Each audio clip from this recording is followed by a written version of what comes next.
Hey guys, welcome back to another episode of Firsties. I just realized that you could hear a lot going on right now.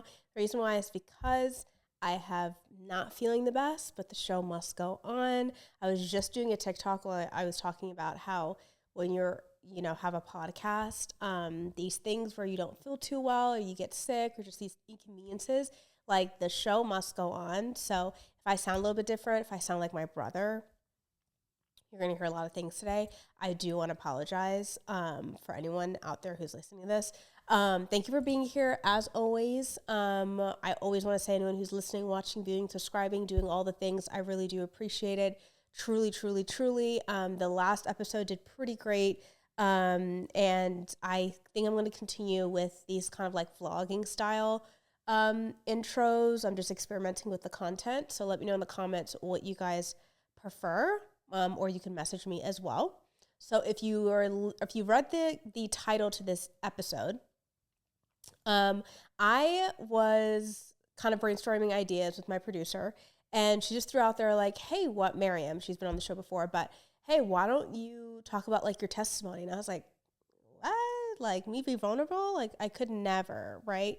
We don't even know what that is as first gens or Ethiopian people, if I'm honest." And I have no notes for this episode, so I don't know if that's a good or bad thing. Y'all should be terrified. Miriam, you should be terrified as well. There's a lot we're probably gonna have to cut. Anyways, so before I get into this episode, please make sure you follow Firsties Pod. That's Firsties Pod everywhere. You guys really are enjoying our Instagram reels. The one with Beniam talking about NBA contracts as marriages renewing every 4 years. I still am getting DMs and comments just going back and forth of these men love to debate, right? But what are we debating about? Right. So let's jump right into this episode. So my testimony. Now, I think the reason why Miriam wanted me to share this or suggested it is because she has a front row seat to my life, as she's one of the closest people to me.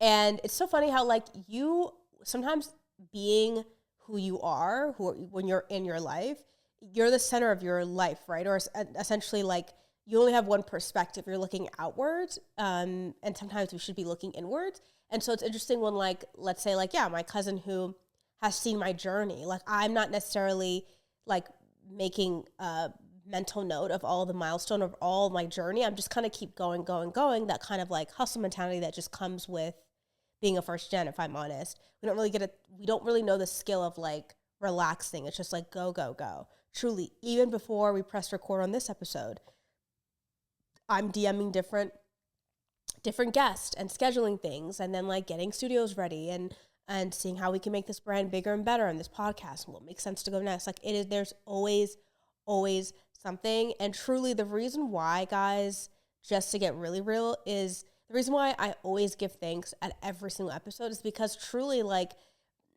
I create this content for you guys and for people to feel seen or heard or just for people to be entertained, really. And so anyone who just clicks on our video or clicks on our clips or comments or likes or follows, it truly, truly, truly means the world. I see all of it. I'm trying to do my best with just putting my phone down, but when it comes to building a brand, I just can't. So again, I really do appreciate it. I also, again, I do not sound like myself. I'm on the back end of this little flu that I have. I travel a lot for my day job, which I'll get into. So of course, being on planes, airports, hotels, all those things. I've done a 12-day 12-day trip in 3 to 4 different cities. So you can imagine all the whatever's in my system right now. So I'm on the back end of it. I'm doing okay. But again, the show must go on. Yay me. Okay, so my testimony. So we're going to take it back to pre-pandemic. Actually, we're going to take it back to graduation. So I graduated from Old Dominion in 2018. And the reason why on multiple episodes we've talked about like that postgraduate blues, because that is so real. What happens is, imagine as a first gen, right? You come to this country, you've been told since you were quite literally in diapers that you need a good education. We came here, we sacrificed moving away from our country and our heritage and our family for this one thing, for you to get a great education. So of course you got to perform, you got to do the best that you can do. And you got to earn that degree, right? And so then graduation is a high, right? Because everyone's thanking you. Also, if you know, when it comes to first gens, immigrant families, they bless you very, very well. Shout out to my whole family. That was great. And then there's this, it's really exciting. It really is. Your friends are engaged, are graduating, and then, they're going to this school and you're going to this school and everyone's getting their acceptance. Like, it is really, really exciting. And there's all like the prom and senior nights and the sport nights and all that stuff. It was really exciting. And then there's like a calm, or there's a quiet afterwards, because ish hits the fan, meaning my sister and I always have this running joke where, like, for example, when my cousin Miriam graduated, we're like, 6-month grace period, girl, because those student loans, they come at you. Your debt comes at you. When it came to like college graduation. And again, even with college graduation, you're on a high. And then there's the reality of like, oh, girl, you got to go get a big girl job. You got to figure out how you're going to move out of your parents' home. That's not the journey for everybody, but that's something that me and my siblings wanted as well. Kind of that next step. And then, there's this like calm that happened. And then there's the reality of just like, oh, it's all on me now, like, which is really exciting, but also terrifying. Like, it's not up to anyone else but yourself.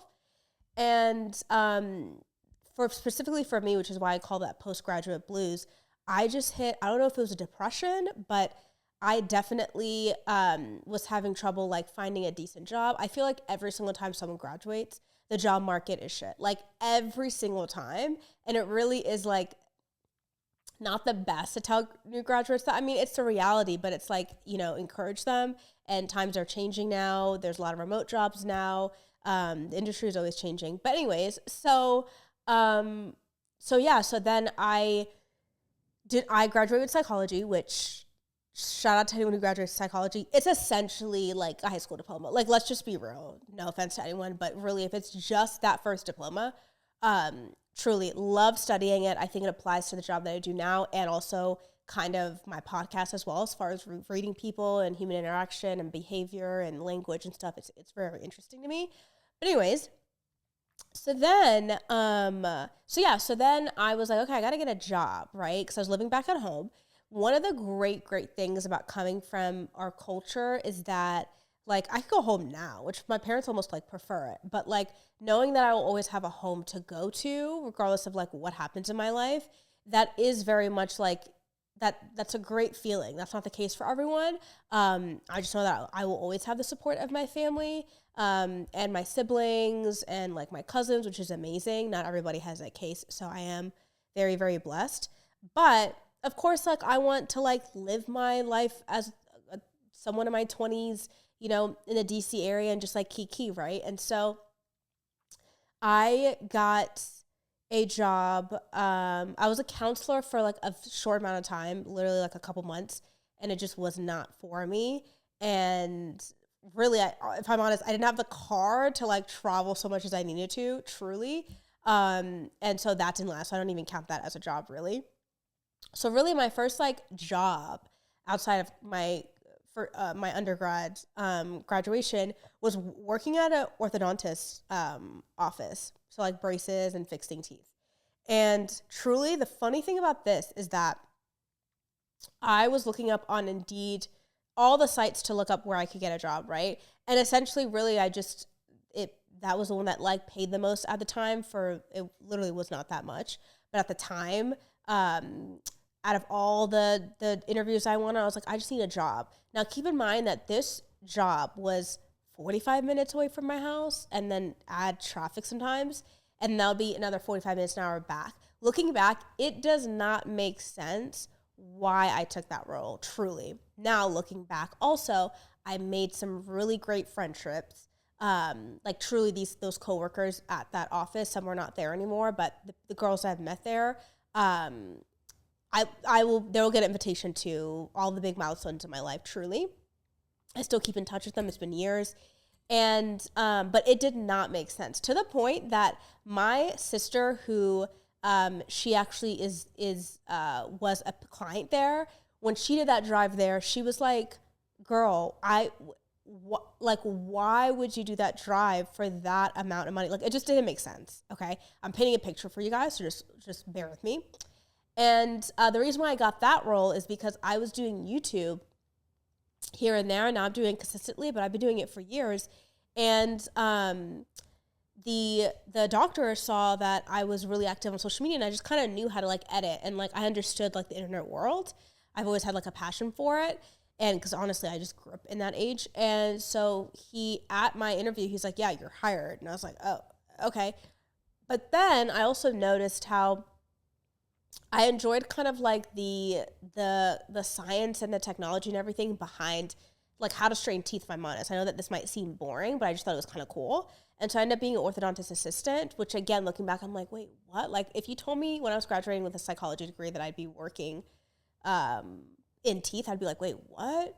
And so then I worked there for a couple years. And the funny thing is that I learned so much from that role as far as like how to handle business, how to handle a team, how to manage a team, because we were all like very close knit, and what it entails for this particular doctor.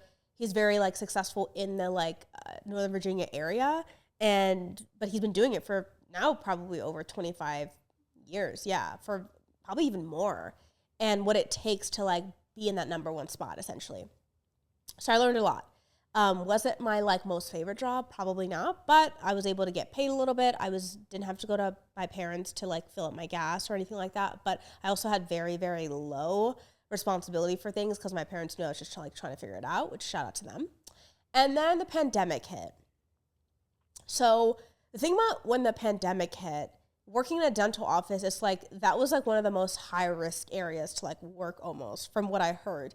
The reason why is because like you create what I think called like aerosol, which is essentially when you're in someone's mouth, like drilling in their mouth or anything, even if you can't feel it or see it, there's like particles that are going in the air. And I'm not about to bring that disease or that bacteria home living with my parents, right? So I made the decision to no longer work at that company simply because this was like March 16th, like 2020, where it was like, people were just, getting ill very quickly and people were losing their lives. It was tragic at record numbers. And we had no vaccine in sight, nothing like that. So it was terrifying. And I just had to protect kind of like my family, really. So I quit that job. And keep in mind that I quit this job when other people are losing their jobs and I'm choosing to like not take this little income that I can make during a time where like everyone's losing their job, losing their money, losing their homes. Like it was a very tragic time. So I didn't actually know what I was doing, but I knew at the very least, what did I care more about? The health and wealth, the health of my family, obviously. So that happened. Now, the only reason why I say that is because truly, if the pandemic didn't happen, which again sounds crazy, I probably would still be at that office, if I'm honest, because sometimes for me, it's tough for me to like pull the trigger. I'm just like, one of the things I always have to work on is like the fear of making a mistake. So like leaving a job, not having something else lined up, to me was like wild. So I was like, really put my faith out there. And honestly, it wasn't that hard of a decision because again, it was just like, if I were the one to like carry something to my family's home, like that would be tragic. So I'm just like at home, kicking with my parents. And this is when I started to like post on TikTok regularly. And that's when I kind of created a little bit of a following. And I learned like I really love to do that, but I really treated it like a job. I really need to get back to that consistency. Like I would wake up, because at first the pandemic, if you remember, like how many times are we going to go on a walk? Like I can't do this anymore, right? So I need to kind of like a routine. I've learned something about myself. I am the most happiest if I have a routine. If you just give me time to just do whatever, that's stressful to me in some ways. I don't know why.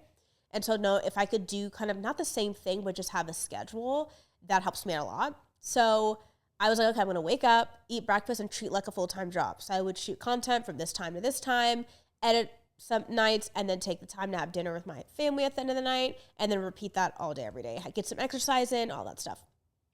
So I was doing that, build up a little bit of a following, and then I was thinking like, we did not know how long we'd be like stuck in the house, right? So I was like, maybe I was just entertaining the idea of like furthering my education, because during that time things were changing, like GPA requirements were lowering, and like tuition was lowering, and like having to take the GRE like was an option. And so I was looking into that, but I didn't make any decisions. I also didn't tell anyone. Excuse me. I'm so sorry, guys.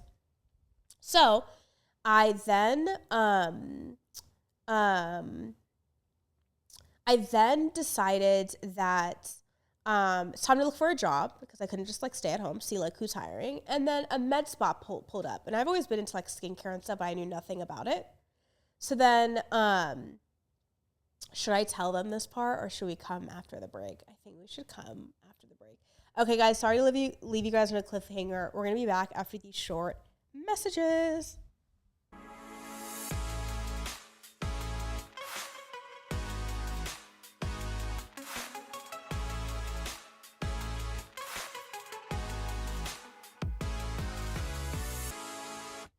All right, guys, we are back. Now, where were we? Okay, so I was like, okay, let me look for a job, and this med spa pulled up.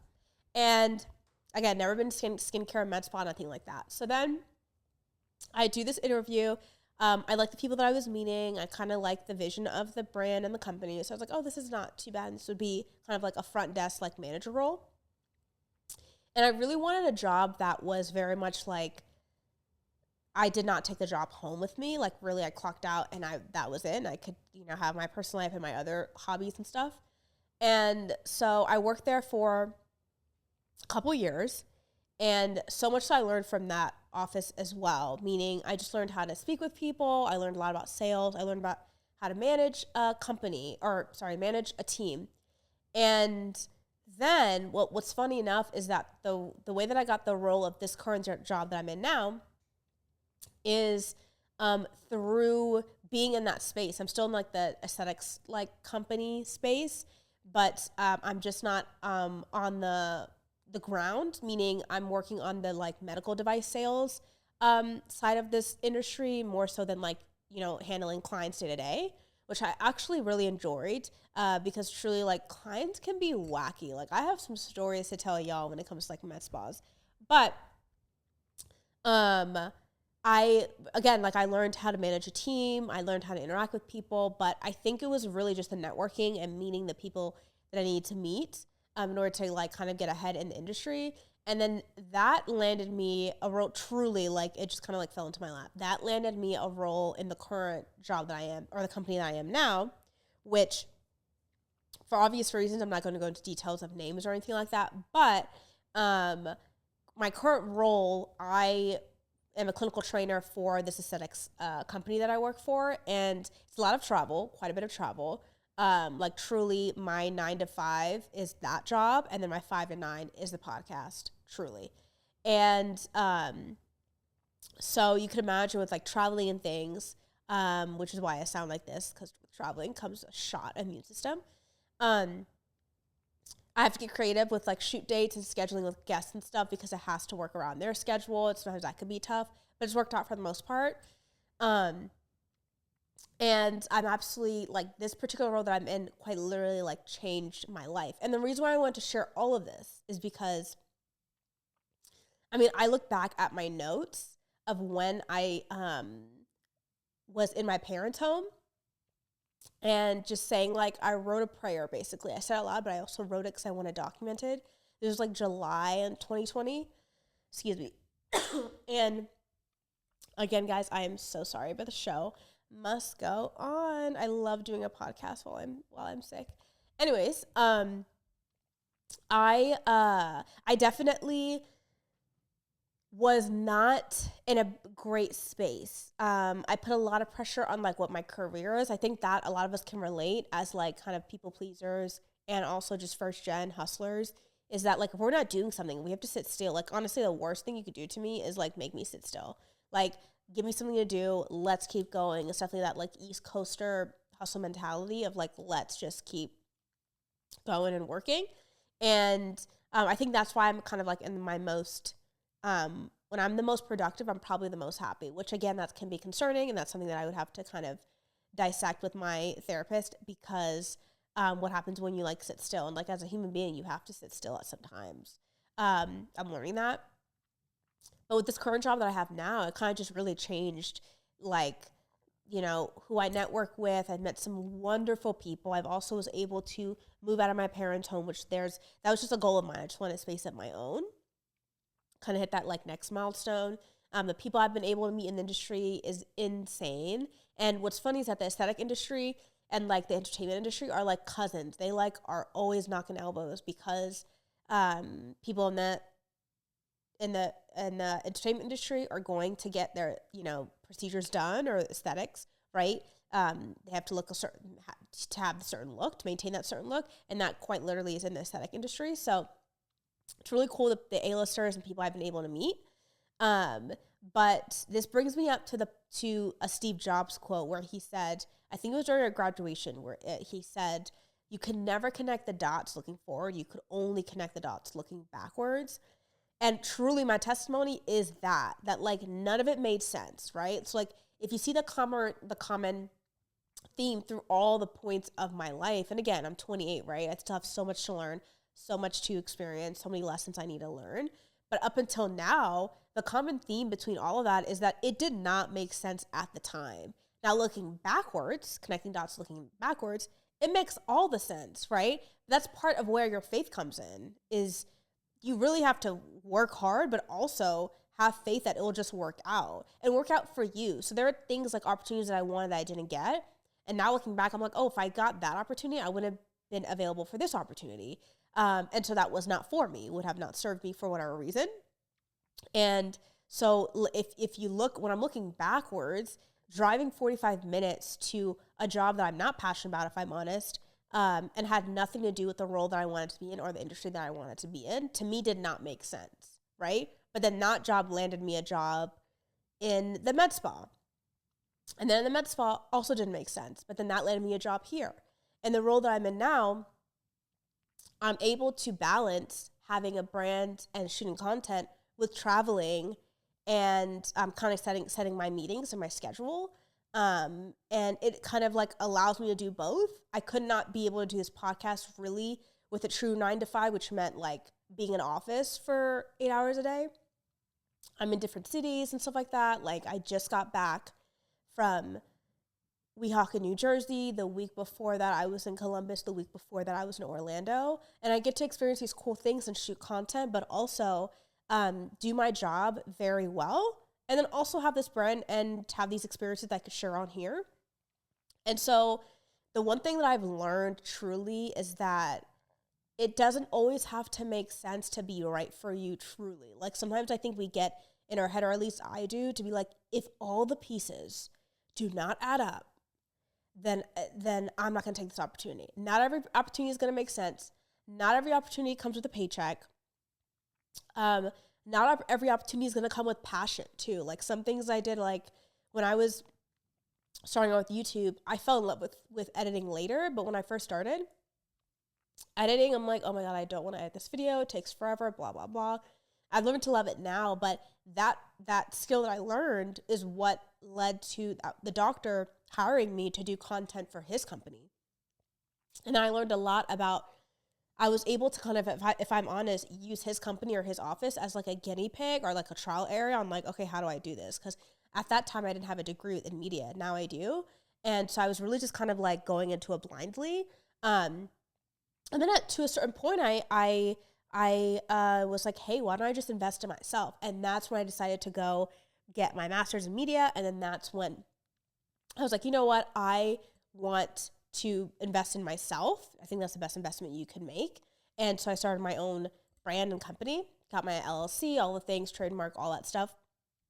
And keep in mind, I'm not saying any of this was easy, but sitting in this chair now, looking back, which is what Mariam was talking about, now it makes sense, but it would never make sense looking forward. I'd be like, I'm sorry. Someone came to me and said, hey, we're going to need you to work to an orthodontist a couple years. And after that, you're going to manage this med spa. And then after that, you're going to be a clinical trainer. And then after that, we don't know where, life is going to take me. I would be like, okay, that doesn't make any sense. I also probably would have said no. I also would have been terrified. Because the only reason why I stepped into that opportunity is because at that time I felt capable that I was because of the experience that I had.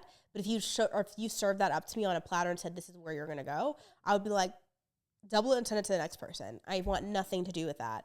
And again, I have absolutely no regrets, especially with the people that I've really met. They're all gems. And in the role that I'm in now, I just can't believe God's grace and mercy and his guidance in my life. Truly. So please, I hope this testimony inspires you to wherever you are now, whether you're in a job that you're probably not passionate about, maybe you're still in your childhood home, maybe you're still in that relationship possibly, maybe you want to get into consecration, you don't know where to start. If you have the talent for it, that should, first of all, that should already be the evidence or the proof that you need that you're supposed to be in that role or that's where you need to go. Because I really do think the talent, the God-given talent that we had came from who? God. And it's all in that design, the destiny or whatever you want to call it, to allow you to serve everyone else. We all have our kind of like talents and desires. And you know, what's funny is that when I graduated college, I kind of knew in the back of my head what I wanted to do, but I just didn't feel comfortable like speaking up or being like, oh my God, am I actually going to go for my dreams? Because that's one thing people don't tell you is that like, yeah, follow your dreams. Like that's a cute Tumblr post or like a bumper sticker.